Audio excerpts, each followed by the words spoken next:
ಎಲ್ಲರಿಗೂ ನಮಸ್ಕಾರ. ನಾನು ವೀಣಾ ಅರಸ್ ಮಾತಾಡ್ತಾ ಇರೋದು ಇಲ್ವಿ ಬೊಟಿಕಿಂದ ಆನೇಕಲ್. ನನ್ನ ನಂಬರ್ 7349075699. ಅಪ್ಪ ಹ್ಯಾಂಡ್ ವರ್ಕ್ ಬ್ಲೌಸು ಮಾಲಾ ಅನ್ನೋರು ಅತ್ತಿಬೆಲೆಯಿಂದ ಬಂದಿದ್ರು ಪುಟ, ಇನ್ಸ್ಟಾದಲ್ಲಿ ನೋಡಿ ಬಂದಿದ್ರು.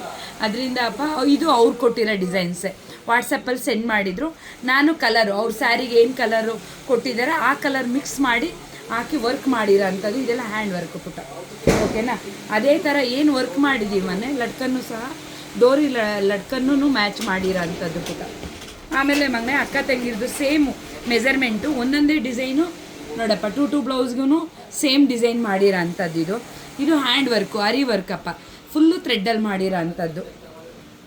ಇದಕ್ಕೂ ಅಷ್ಟೇ ಡೋರಿ ಲಟ್ಕನ್ನೆಲ್ಲ ಡಿಫ್ರೆಂಟಾಗಿ ಬರುತ್ತೆ. ನೆಕ್ಸ್ಟು ಮಗನೇ ಮಿಷಿನ್ ಎಂಬ್ರಾಯ್ಡಿಂಗ್ ವರ್ಕು ಪುಟ. ಇದು machine embroidery work, cut work, full ಥ್ರೆಡ್ಡಲ್ಲಿ ಮಾಡಿರೋ ಅಂಥದ್ದು ಕಟ್ ವರ್ಕು ಪುಟ.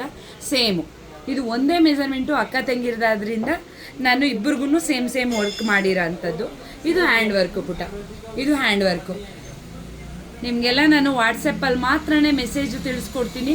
ನಿಮಗೆ ಈ ಥರ ಫೋಟೋ ತೆಗೆದು ನನಗೆ ಸೆಂಡ್ ಮಾಡಿರಿ, ಅಮೌಂಟು ನಾನು ತಿಳಿಸ್ಕೊಡ್ತೀನಿ ಅಪ್ಪ, ಓಕೆನಾ. ಇನ್ಸ್ಟಾದಲ್ಲೆಲ್ಲ ಕೇಳಿದ್ರೆ ಸಾರಿ ಪುಟ, ಬ್ಯುಸಿ ಇದ್ದೀನಿ, ನಿಮಗೆ ಗೊತ್ತಿದೆ.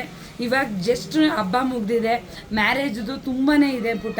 ಬಿಡುವಾದಾಗ ನಾನು ನಿಮಗೆ ಮೆಸೇಜ್ ತಿಳಿಸ್ಕೊಡ್ತೀನಿ, ಯಾರು ತಪ್ಪು ತಿಳ್ಕೊಬೇಡಿ, ಓಕೆನಾ. ಇದು ಒಂದು ಮೆಜರ್ಮೆಂಟದಾಯಿತು ಪುಟ. ನೆಕ್ಸ್ಟ್ ಅಪ್ಪ ಇದೆಲ್ಲ ಮಿಷಿನ್ ಎಂಬ್ರಾಯ್ಡಿಂಗು, ಸೇಮ್ ಡಿಸೈನ್ ಮಾಡಿರೋ ಅಂಥದ್ದು.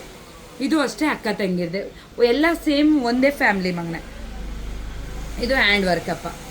ನಿಮ್ಗೆ ಯಾಕೆ ಹೇಳ್ತೀನಿ ಅಂದರೆ ನಾನು ಫೋಟೋ ತೋರಿಸಿದಾಗ ಅಕ್ಕ ಇದು ಹ್ಯಾಂಡ್ ವರ್ಕಾ ಮಿಷಿನ್ ವರ್ಕಾ ಕೇಳ್ತಾ ಇರ್ತೀರಾ. ಇದೆಲ್ಲ ಫುಲ್ ಪ್ಯಾಕೇಜಲ್ಲಿ ತೊಗೊಂಡು ಹೋಗಿರೋದು. ಪ್ಯಾಕೇಜ್ ಅಂದರೆ ಏನಕ್ಕ, ಮತ್ತೆ ಇವತ್ತು ಆಫ್ಟರ್ನೂನ್ ಒಬ್ಬರು ಫೋನ್ ಮಾಡಿದಾಗ ಕೇಳಿದ್ರು. ಪ್ಯಾಕೇಜ್ ಅಂದರೆ ಮಗನೇ ಫಾಲು, ಜಿಗ್ಜಾಗು, ಕುಚ್ಚು ವರ್ಕು ಪ್ರತಿಯೊಂದು ಬರುತ್ತೆ, ಸ್ಯಾರಿ ನಿಮ್ಮದೇ ಆಗಿರುತ್ತೆ, ಓಕೆನಾ. ಇದೆಲ್ಲ ಹ್ಯಾಂಡ್ ವರ್ಕು ಪುಟ. ಬಿಗ್ ಬಾರ್ಡ್ರ್ ಇರೋದ್ರಿಂದ ನಾನು ಮೇಲೆ ವರ್ಕ್ ಮಾಡಿದ್ದೀನಿ, ಕೆಳಗಡೆ ಕಟ್ ವರ್ಕ್ ಕೊಟ್ಟಿದ್ದೀನಿ ಮಗನೇ. ಆಮೇಲೆ ಸೇಮ್ ವರ್ಕು, ಇದು 2 ಪೀಸ್ಗೂ ಸೇಮ್ ವರ್ಕ್ ಮಾಡಿರೋ ಅಂಥದ್ದಪ್ಪ, ಓಕೆನಾ. ಯಾರಿಗೆಲ್ಲ ಇಷ್ಟ ಆಗಿದೆ ಲೈಕ್ ಮಾಡಿ, ಕಮೆಂಟ್ ಮಾಡಿ, ಶೇರ್ ಮಾಡಿ, ಅಕ್ಕಗೆ ಸಪೋರ್ಟ್ ಮಾಡಿ. ಜಾಸ್ತಿ ಮಾತಾಡಿದ್ರೆ, ತಪ್ಪು ಮಾತಾಡಿದ್ರೆ ಕ್ಷಮೆ ಇರಲಿ. ಧನ್ಯವಾದಗಳು.